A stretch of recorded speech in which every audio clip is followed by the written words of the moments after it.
Habib Jen mau nanya ini soal lagi rame berita DPR minta pembebasan Rizik Syihab itu dari Bogor sama Tasikmalaya.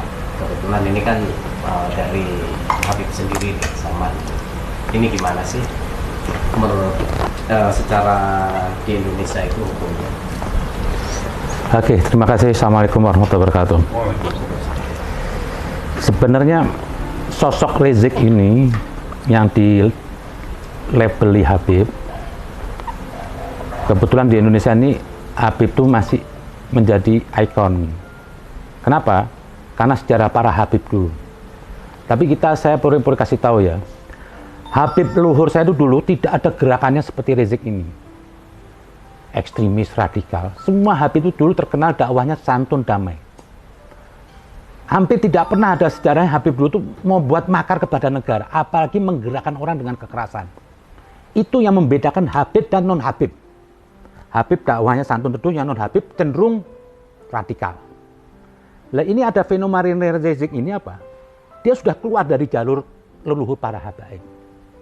Ini Rizik ini sudah digunakan alat oleh kelompok-kelompok Taliban atau Khawarij atau Wahabi. Kenapa dia pakai? Karena di Indonesia itu Habib masih dihargai.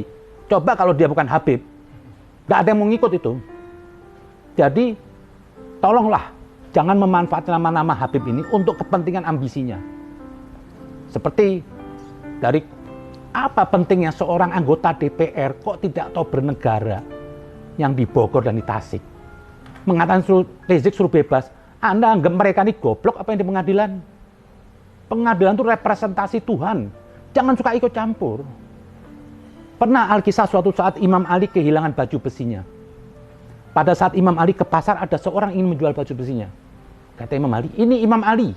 Sosok yang disucikan. Sosok yang dimuliakan. Dia tanya kepada Imam Ali, itu baju saya. Kata si pemilik, tidak, punya saya. Apa bukti kamu kalau itu punya kamu? Akhirnya kita sepakat ke pengadilan. Datanglah berdua ke pengadilan. Si hakim nanya kepada Imam Ali, apa buktinya? Saya tahu ini baju kamu, tapi tolong buktiin pada saya, pada hakimnya. Apa buktinya kalau ini baju punya kamu? Kata Imam Ali, yang tahu anak saya. Kata hakim, tidak bisa anak mendukung bapak. Terus apa buktinya? Tidak ada bukti. Akhirnya kata Imam Ali apa? Kasihkan kepada mereka. Kenapa? Saya nggak punya bukti untuk membuktikan pengadilan. Diberikan itu. Segitunya Imam Ali, seorang tokoh yang suci, menjunjung tinggi peradilan.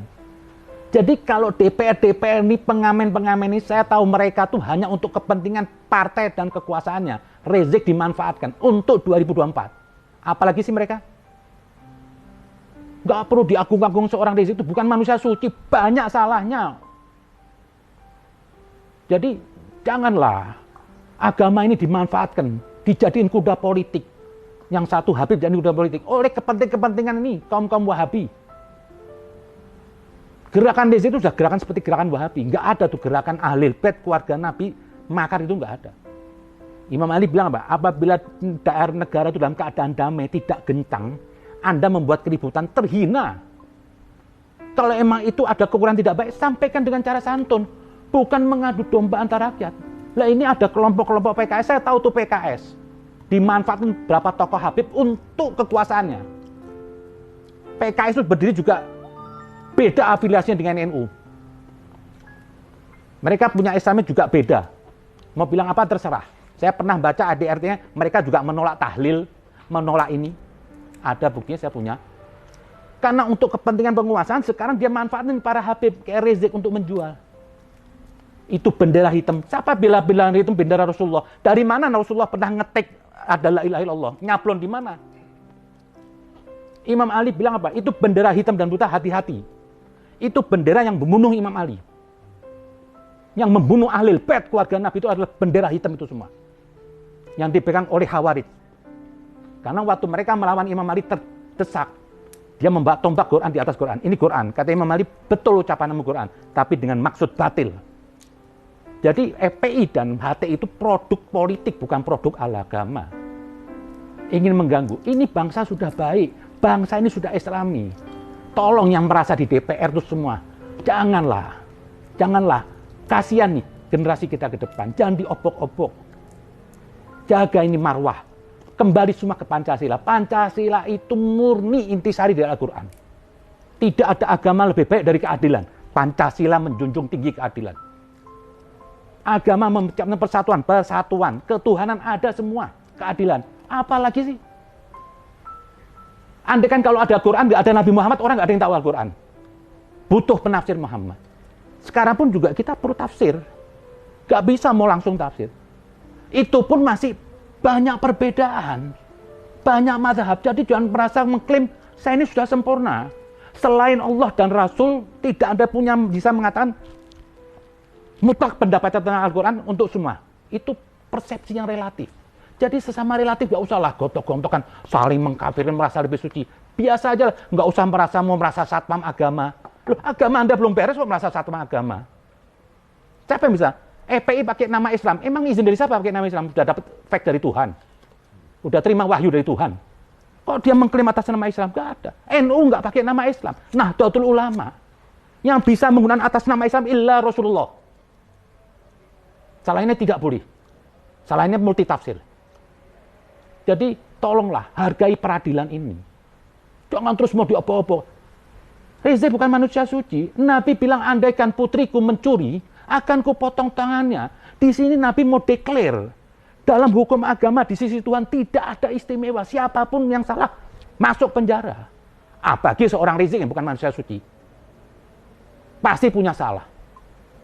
Dia menghina Tuhan dari kaum Nasrani. Jelas di Quran dilarang jangan menghina Tuhan mereka. Kini mau dijunjung-junjung sebagai wakil Islam. Hancur nih Islam, bukan masalah agama aja. Saya jujur, leluhur Habib ini juga semua jadi hancur. Dulu orang menghormatin Habib. Karena dakwah Habib itu di mana-mana teduh. Tidak pernah ada di situ Habib bikin makar. Tidak pernah mengganggu. Di Solo itu ada Habib satu Habib. Tidak pernah mbak pentungan dakwahnya. Ini mbak pentungan, takbir di sana kemari. Sekarang takbir sudah nggak ada sakralnya. Begitu Allah Akbar apa? Padahal begitu Anda menyebut takbir, itu Anda isra ke Allah. Menggigil.